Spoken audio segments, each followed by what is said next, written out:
Okay, I think we're connected. I hope the audio and video are working correctly.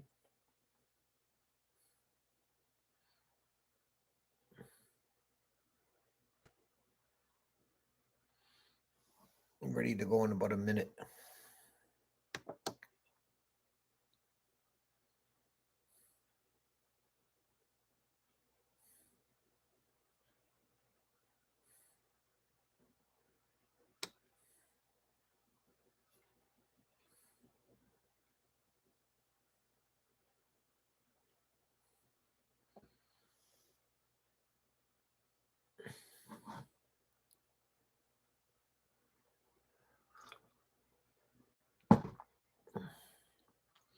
Good. I got some feedback that it's coming through.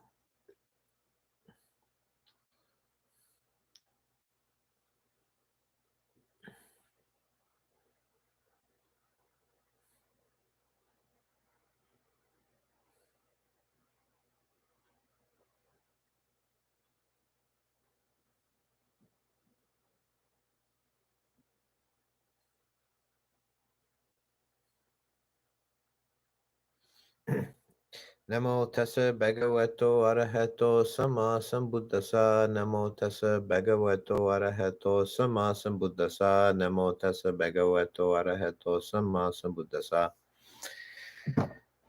Okay, so continuing on with a series based on the Mahānāma Sutta, in which the Buddha is giving advice for practice to the lay follower Mahānāma.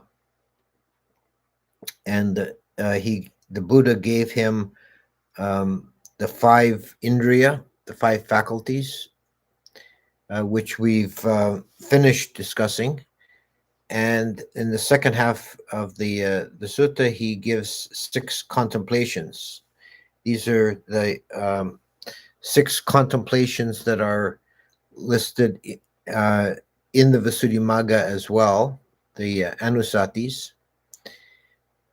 They're forms of meditation that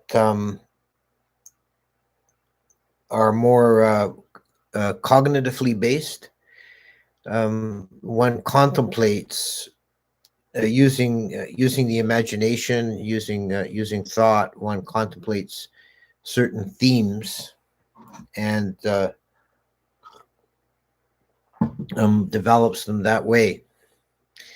And the 6 are contemplation of Buddha, Dhamma, Sangha, contemplation of virtue and generosity, and contemplation of devas. So today we're going to deal with Buddhanusati, contemplation of the Buddha.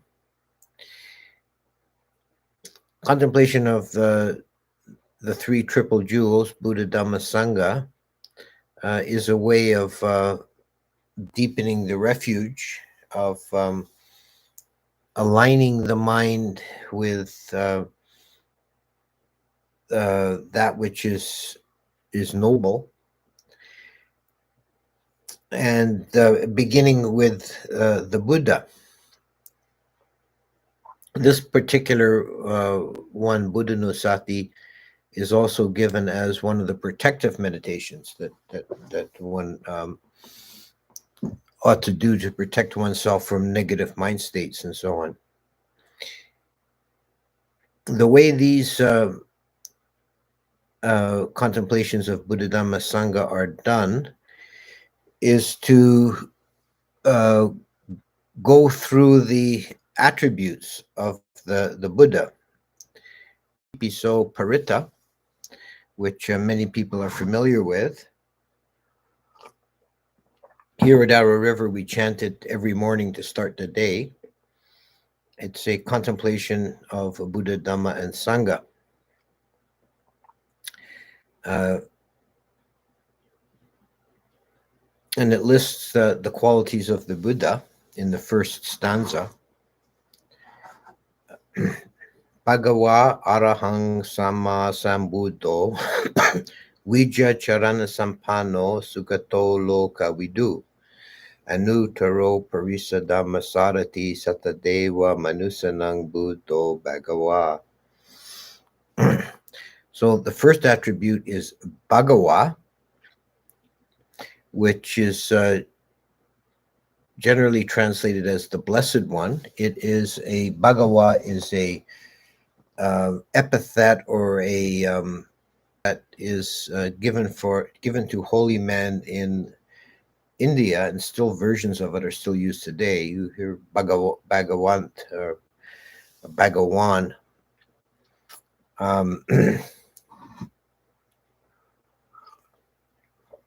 One meaning of the Buddha being blessed, the Blessed One, is that Gautama Buddha was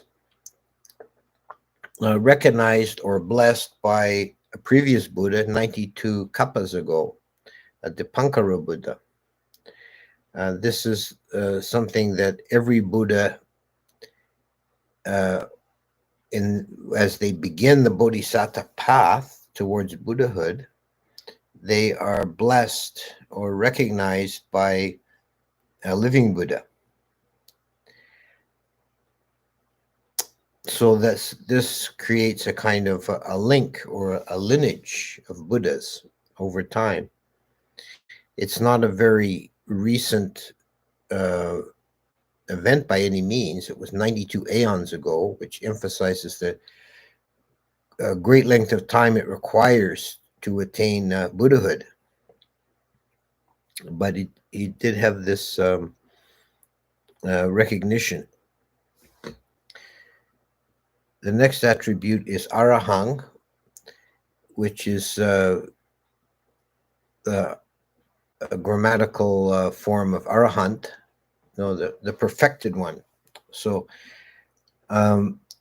every Buddha is Arahant, but not all Arahants are Buddhas.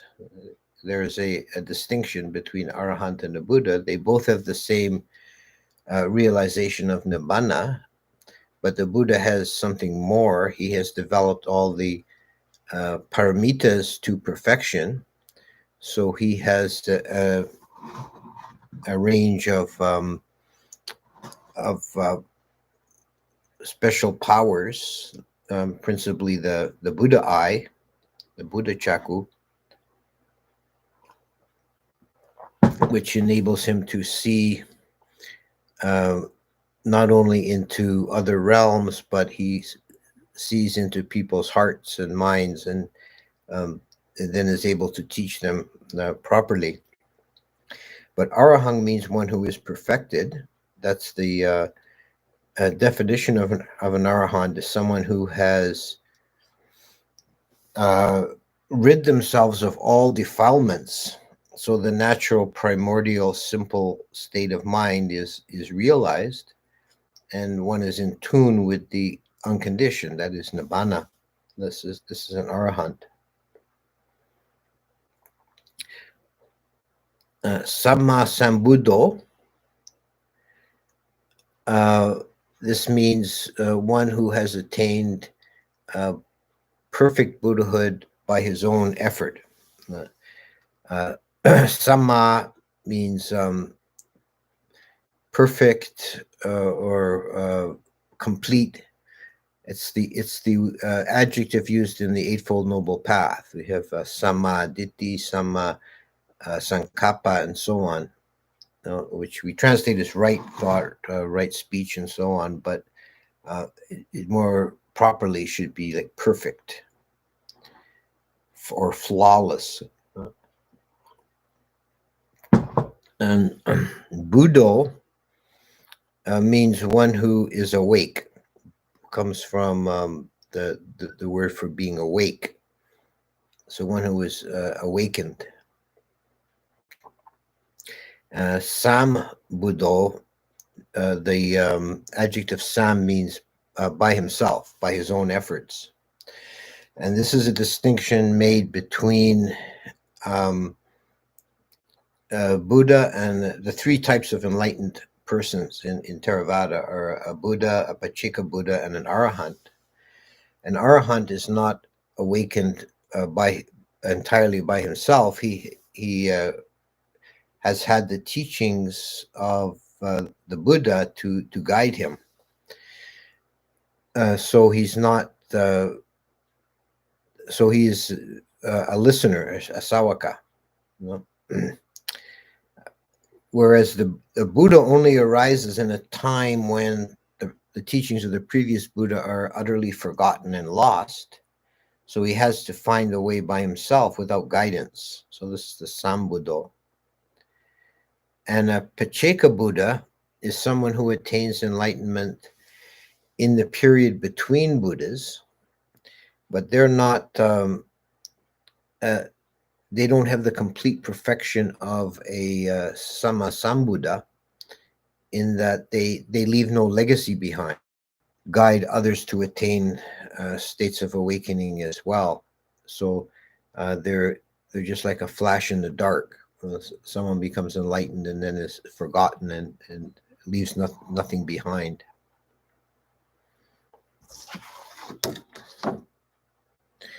Vijja Charana Sampanno, which means perfect or flawless in knowledge and action, or knowledge and behavior.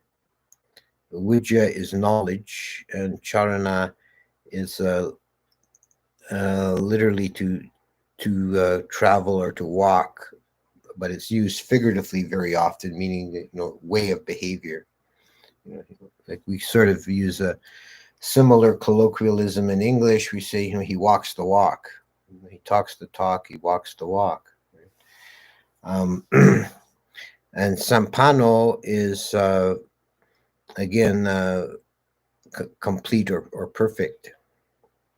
So Vijja, knowledge, the Buddha is particularly associated with the Tivijja, the three knowledges. These are knowledges that came to him on his enlightenment night, in the period as leading up to his enlightenment. And the three knowledges there are, first of all, the knowledge of his own past lives. He saw his own previous existences very clearly, going back infinitely in time. He could see, I was such and such a name, such and such a clan, such was my pleasure, such was my pain, and I fell away from that state and I was reborn elsewhere. So that was, in a sense, plumbing his own depth, like clearing out. It's like the deepest possible psychoanalysis you can imagine, like his entire past history, not just of this life, but infinite regress of past lives. So nothing was left dark for him. It was all known. Then in the second watch of the night, he had the second knowledge arise, which was generalizing that first insight and understanding the law of karma and how beings rise and fall in general. And so from the personal, he went to the general, or the universal. And then in the third watch of the night, he went from there to the transcendent by seeing the extinction of the asavas, meaning the destruction of all the root defilements. So this is the equivalent of arahantship or Buddhahood, the destruction of defilements.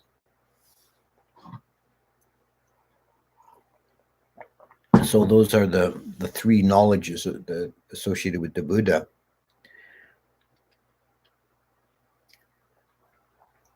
Charana is perfect conduct, because of course the Buddha was flawless in his conduct. He did nothing careless, certainly nothing immoral, but nothing careless or heedless.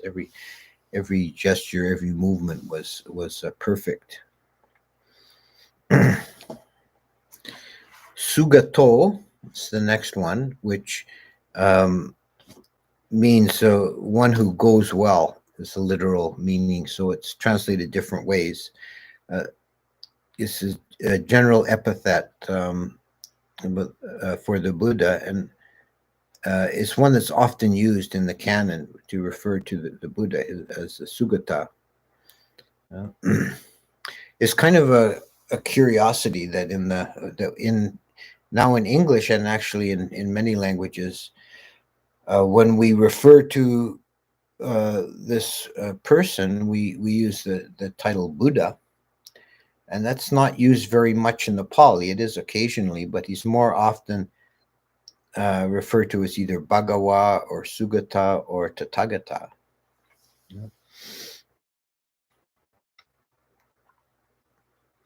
Loka Vidu, the knower of the world. Loka is Vidu is from the same root as Vidya. It's knowing, that the one who has the knowledge, or the process of knowing. And Loka is world, and it has a bit of a loose definition. It's kind of a multivalent term. It can mean, in some contexts, it can mean this world, this earth, this realm of being. In other contexts, it means the universe. And in some cases, the Buddha refers to it as our world of experience. And he says, for example, when I say loka, the world, I am referring to this fathom-long body. Or in another place, I am referring to the six senses. Because this is the world that beings live in, the world that created through the senses and perception is the actual world we live in, rather than any external reality. But the Buddha knows the world in all these different aspects.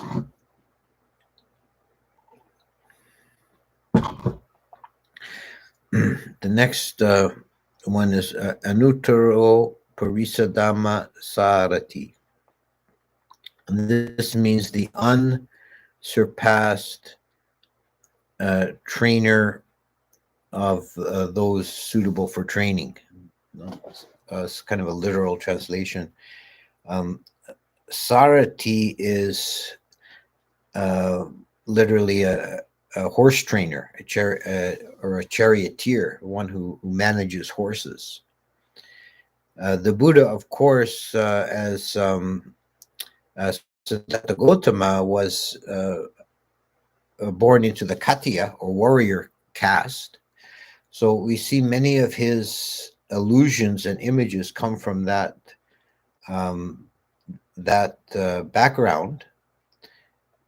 Training of horses, training of elephants, and so on. This is things that would be familiar to a Khattiya nobleman. Anuttaro means without a superior. Taro is like the peak of a mountain, or the summit, the top of anything. And Anuttaro means beyond the summit, so unsurpassed.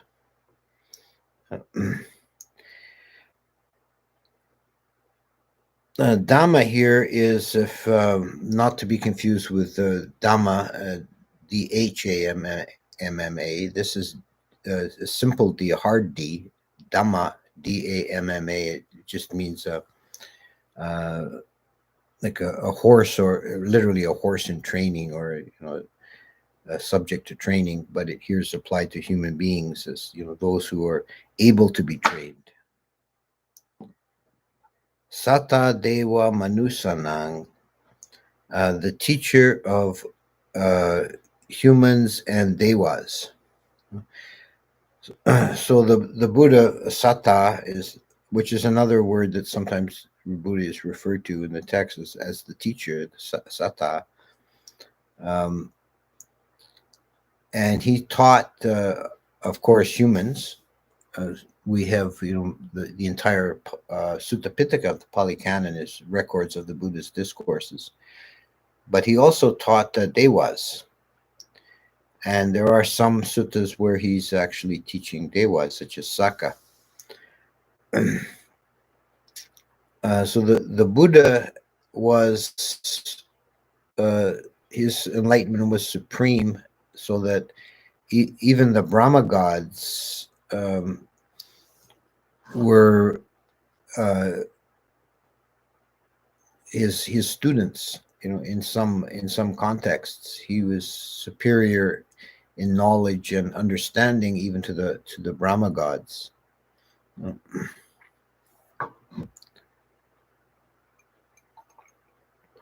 So the Buddha didn't limit his teaching to any particular class of beings. And we see that amongst humans, he taught everyone from the lowest outcasts up to the kings and princes of the realm, and everyone in between. And he also taught in the Deva realms. He spent one whole rainy season in Tawatingsa, sitting on the rose throne that Saka yielded to him, teaching the Abhidhamma to the assembled devas.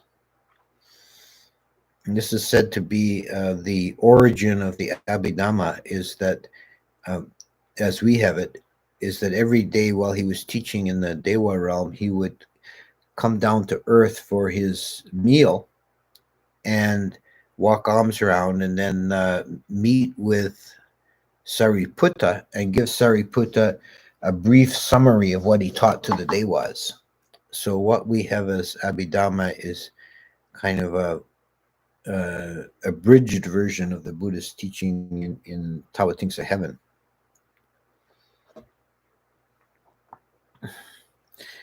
And it ends with Buddho Bhagava, Buddho meaning the awakened one, and the Bhagava has already been discussed, and it serves here just as a bracket to the complete text. The Bhagava begins with Bhagava as the first attribute, and then closes with Bhagava, which is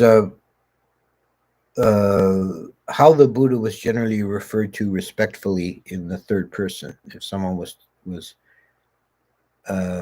addressing the Buddha in second person or speaking of the Buddha, they would often say Bhagava.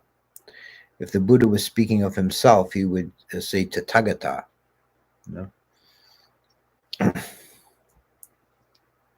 So that's contemplation. That's the formal method of doing contemplation of the Buddha.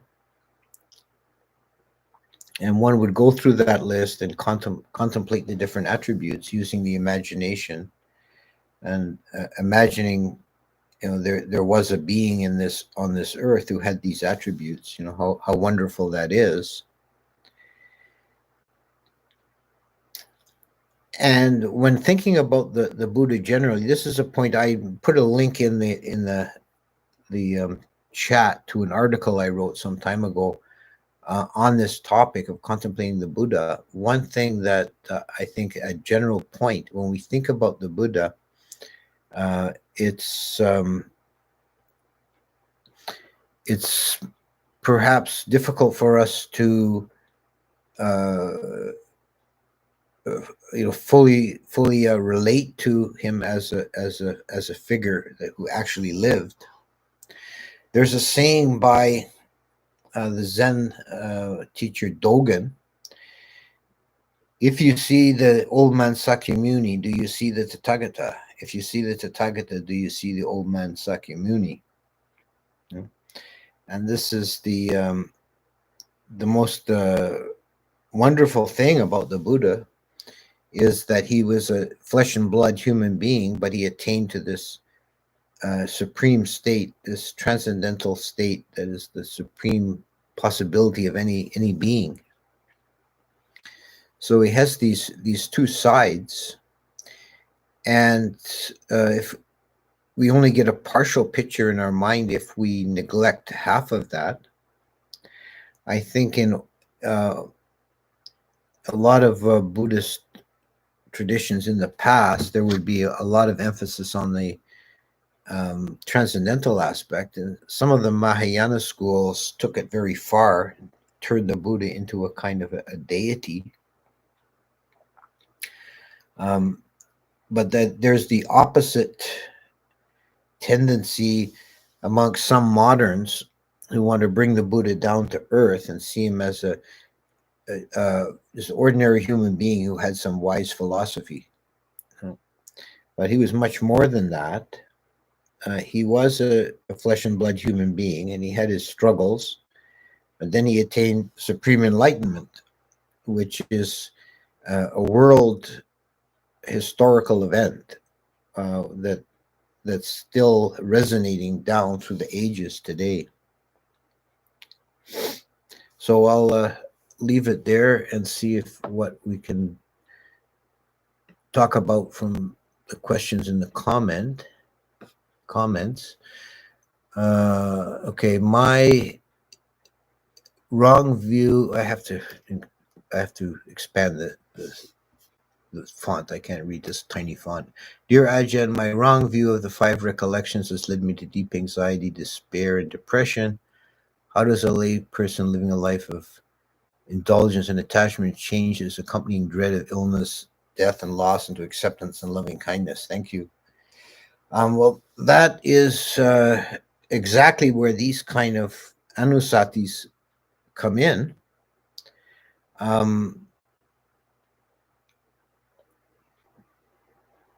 This may be why the Buddha gave them to Mahānāma, the layperson, who complained about having a busy life and being involved in many duties.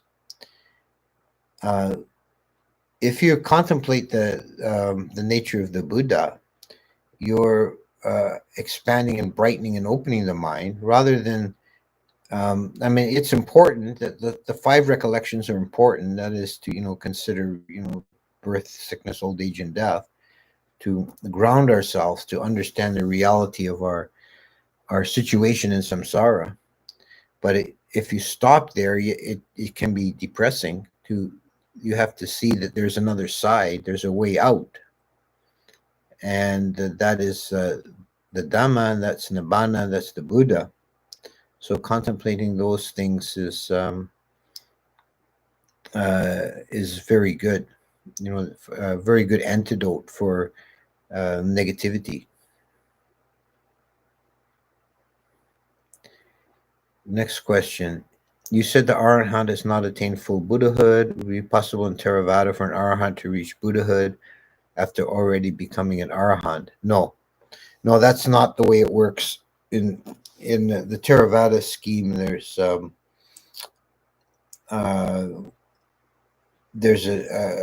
a distinction between an Arahant and a Buddha. They both have the same realization of the Nibbana, so they're, in the most important aspect, they're the same. But once having attained Arahantship, then he doesn't go on to become a Buddha. If there is no self in any being, what are we trying to find liberation from? From suffering. That's very simple. Ajahn, in the Diamond Sutta, it is said that when all forms are seen as unreal, the Tathagata shall be perceived. Do you have any thoughts on the statement? Sorry for bringing up a Mahayana Sutta. No problem. With the Diamond Sutta is very profound. It is a Mahayana text. Seeing all forms as unreal. This is a way of stating the fluidity of reality, which is based on our perception. And the Tathagata is not only the enlightened one, but I think in this context it refers to the enlightened aspect within the chitta, the knowing mind, and the world as we perceive it is just a play of illusion in a sense. It's based it's based on information coming from the outside through the senses, and then the mind creates a simulation world that we actually live in based on that information. And the tathagata or the chitta, knowing that, uh, is free. You know? Next question. I saw parents' sphere hovering around outside in the day. Do you have any idea what this bizarre phenomenon might have been? It was about a yard diameter, transparent, and wiggled. Not a clue. I have no idea what that could be. I don't want to speculate. How to understand Buddhaghosa's Path of Purification book. That's the Visuddhimagga. Uh, the the Visuddhimagga has a very special place in the Theravada tradition. It's kind of the summary. Buddhaghosa was a scholar monk who wrote this really masterful work of summarizing the teachings. And I think to approach it, one should have a certain degree of caution, because there I don't think, my own impression, I'll just state, for what it's worth, my own feeling is that Buddhaghosa was not really himself much of a meditator. He was a brilliant scholar, so it might be some of the subtleties are more academic than experiential, but it's an extremely valuable text, very useful, and it's difficult. It's a long and difficult book to get through. Doing it, if you want to have the overview of the kind of orthodox Theravada position on everything. What is the final process in mind when reaching Nibbana in the atomic Dhamma view? The series is laid out in some detail. You can find it in the Abhidhamma Sangaha, which has been translated by Bhikkhu Bodhi as the Manual of Abhidhamma.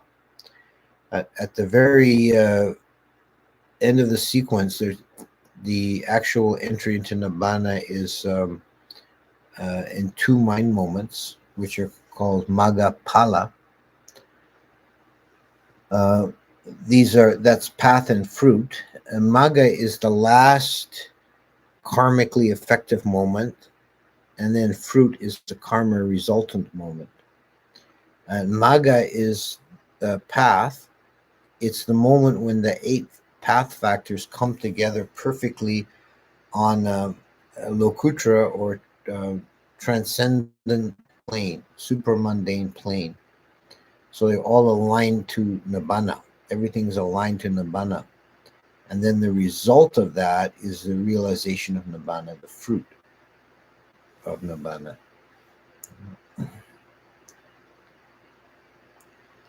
If one attained enlightenment as a lay follower, would they have to live as an ascetic? Can they have few duties?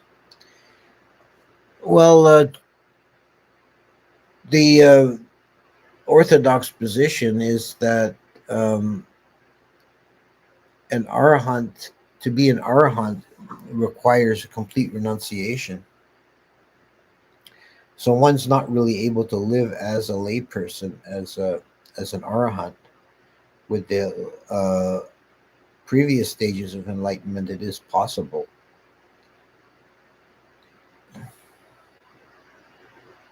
Do arahants make any karma? If not, so they don't do anything volitionally, but how? They train the ego to do things ethically, and then they leave the samsara while their ego do things ethically itself. Arahants do not make karma because they don't act out of ignorance.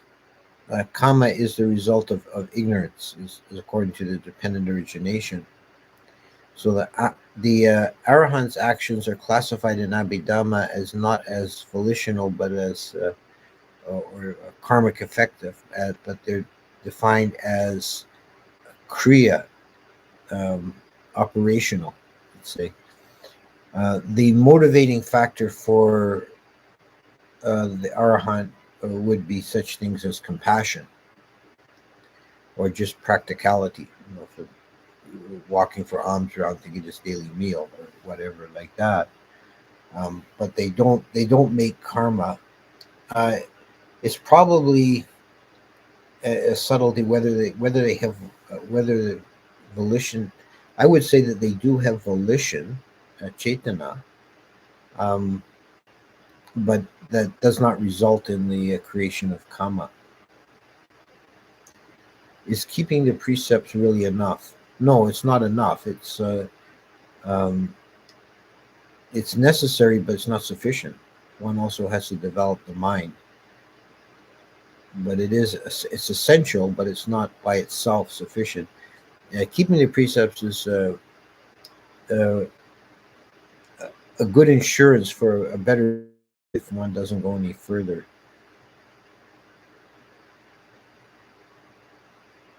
Would the Anusatis be considered samatha or vipassana? They're classified as types of samatha, but they're not really samatha in the same sense because um, they don't really progress to jhana. Uh, what benefits outside of faith, gratitude might one obtain developing Buddhanusati? Well, you mentioned faith and gratitude, which are both important and spiritual qualities in and of themselves. But also, I think it helps to align the mind towards that which is transcendental. Well, the Buddha was one who realized uh, the supreme, you know, realized that which is beyond this world. He realized the Lokuttara. So when we contemplate him, we're aligning ourselves to that. Um, so that raises our level of consciousness. It brightens the mind. It should bring joy and light and brightness. It's actually a very good thing to do if you're in a dark place. If you're sliding into despair, depression, and to do these type of meditations, the Buddhanusati or Devanusati, to brighten the mind. If an arahant suffers brain damage, do they retain nibbana? Well, nibbana, realization of nibbana is not uh, dependent on the physical body or the brain. So I would say it makes no difference.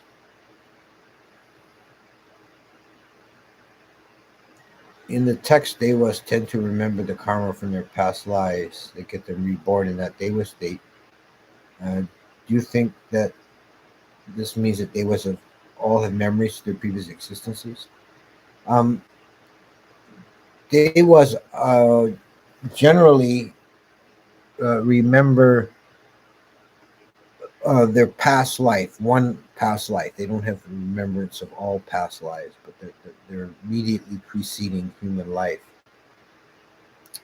And not all devas have that. It's said that if a human being has wrong view and doesn't think in terms of rebirth, if they otherwise are moral and they become a deva, then they don't have that memory. So there are some devas who do not have that memory, but the general run of devas, they recall their immediately preceding birth, and I think that it makes sense because the birth process of becoming a deva is not traumatic. Like for a human being, the birth process is quite traumatic, beginning with conception, then you're stuck inside a womb for 9 months and in the dark, and then you're thrust out into birth, and that's painful and traumatic, and it disrupts the memory. Do Buddhas always take their penultimate birth into Shita? Yes. Yeah, Bodhisattvas are always take their last, uh, uh, their penultimate birth, as you put it, their next to last birth into Sita. So that Maitreya Buddha is currently waiting into Sita. If one is walking on the path but one is miserable, does it mean we're practicing wrong? I would say it does. You're missing something. You shouldn't be. The path should be to free one from misery. So you have to figure out what you're doing wrong.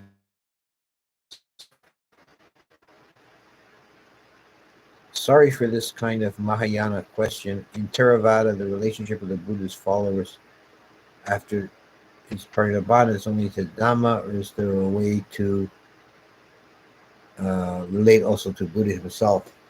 No, in Theravada, the Buddha is gone to uh, uh, ultimate or parinibbana. He's not present anymore to relate to. We're relating to his memory and respect and gratitude for his being, but it's not like a deity that we can pray to or ask for favors. Um, so he's of course the most precious legacy he left behind was the Dhamma, and we still have that.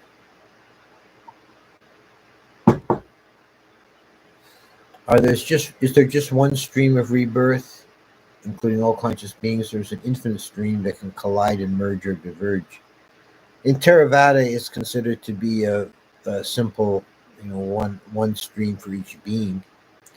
Um, I have heard that there are some in Vajrayana Buddhism. There's some allowance for divergence and merger of streams of rebirth, but that you don't find that at all in Theravada. Can you consider doing live guided meditation sessions online?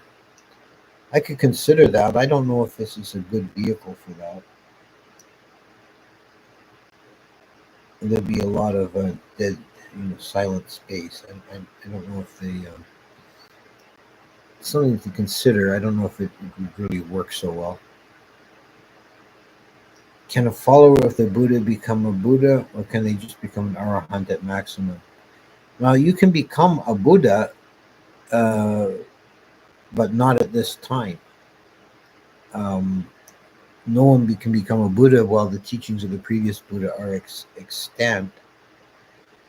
There is um, a minor text, commentarial text about the Bodhisattva path in Theravada, and it's considered to be very difficult, but one can make a resolution to become a Buddha, and that would mean that one does not become a stream winner, because if you become a stream winner, you're cut short. You only have 7 more lifetimes.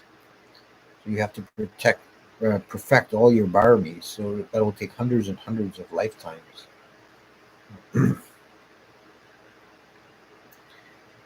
If the Abhidhamma was for a Deva audience in Tawa Tingsa, do they have the exact mental process as us? Since the Abhidhamma seems very particular to human experience. There would be generally the same. I mean, we'd have to make some adjustments here and there, but generally it would be the same, because the Devas are also beings in the Kama Bhumi. They're much closer to us than they are to the Brahmas, for example. They're like elevated forms of human consciousness. So it would be very similar. There'd be a very close similarity. As the teachings the Buddha gave to Sariputta were probably directed towards a human level. Having a view like this: 1, there is infinity. 1, there's nothingness. 2, infinity is the same as nothingness. Does this view contrast the Buddhist right view. Um,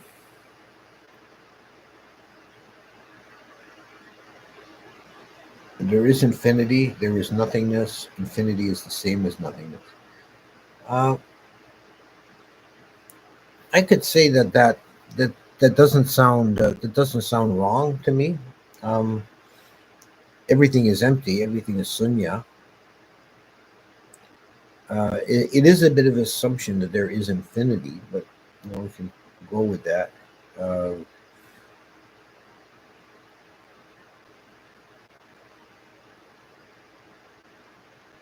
um, Everything is void. Everything is without substance. Is, um, so I mean, you could phrase it in the way you have it. It's not. It's not. It's kind of a unusual phrasing from the Theravada point of view. You wouldn't find a statement like that, but I don't see it. I don't see it as wrong. Uh, could Anagami stop seeking enlightenment in the pure abodes and just chill there for all eternity? No, I don't. I don't see that. There's no eternal existence in Buddhism. You said Dewas can recollect their past life if they've believed in rebirth. Would be enough to have, for example, Christian, Muslim, and have believed in life after death. That's a good question. I don't know. I would think so. I would think that's likely because a Christian or a Muslim, if they have a view of a heaven world, so that is a kind of it's a limited sort of perception of rebirth. It's just a one time rebirth, but it's still a rebirth. So I would think so. I would think they would have a recollection. I think it's only really the materialist view that would not. Will the next Buddha come when the human lifespan is 80,000 years? That's the prediction in the uh, Chakrawati Sutta that the human lifespan will keep increasing until it's 80,000 years, and then the Buddha will come. To see this seems interesting. Where could I learn more about it? Well, you could go to my book, which next the next commentator has given me the title of it. What was the Buddha's advice for raising kids? I have a child who was 5. I don't think the Buddha really got. I can't recall seeing any text where the Buddha specifically addresses raising children. And I certainly don't have any experience in that regard. You could, you should certainly be guided by Dhamma principles. You'll want your child to grow up to be a wise, compassionate adult. So if your training of him would have to be guided by that. Is rebirth outside the bounds of time phenomenal world? Can we be reborn into the past? No, a rebirth is samsara. It's actually pretty much the definition of time and phenomenal world. That's being trapped in time and phenomenality is rebirth. So doesn't really go the other way. What is the relationship between Nirodha and Nibbana?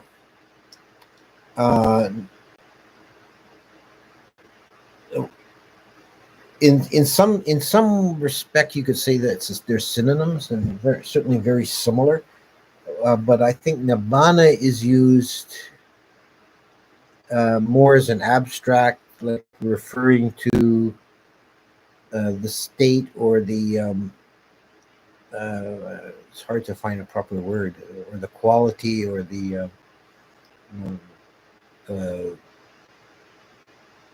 the Nibbana as an abstract idea or principle, and Nirodha is the experience of it, is the experience of cessation.